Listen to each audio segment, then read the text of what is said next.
So one of the most mysterious aspects of Dark Souls 3 is the Untended Graves, and no one knows what exactly it is or what purpose does it serve. But with the release of this DLC, I actually discovered a huge thing regarding the Painted World and the Untended Graves. So we know from the dialogue of many NPCs in the DLC is that there has been a prophecy of sorts.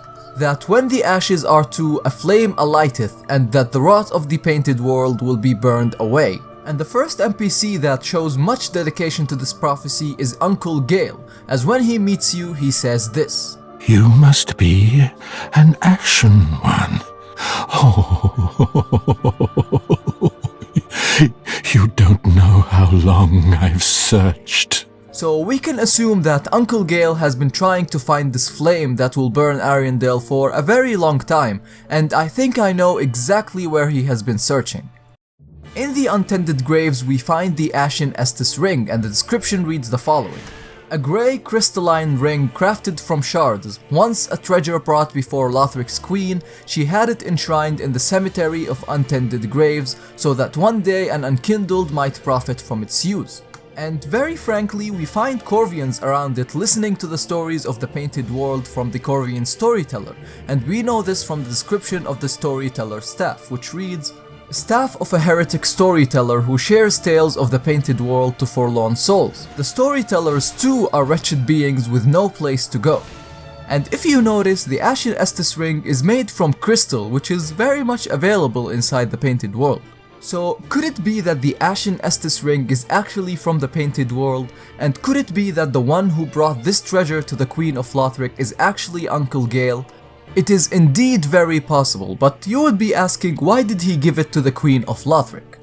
Well, the royal family of Lothric has everything that Uncle Gale would need, a family that is obsessed with flame and has a candidate that will link the fire and possibly save the Painted World as well, Prince Lothric.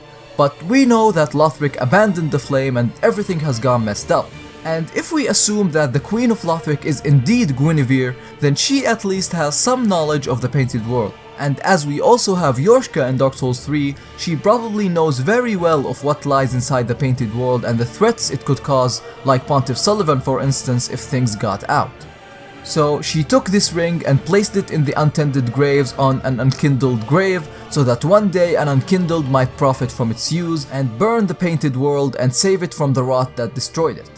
And this shows you just how simple item placement can play a huge part in the explaining of the story of the game, even if it's just a little. But something that has been on my mind on a while as why does the Untended Graves even exist? Could it be that it is actually a painted world of its own? Is it in the past, present, future, or none of the following? Many questions, yet very little answers, but with proper speculation, these questions will be answered and only time will tell what the future holds for us. So I hope you all enjoyed this little lore video, and I have a lot of videos planned for the Ashes of Ariandel DLC, so make sure you hit the subscribe button to be able to watch them as soon as they're released. Also, if you have the time, make sure to check out these amazing videos, you will enjoy them very much. So I'll be seeing you on my next video. Bye bye.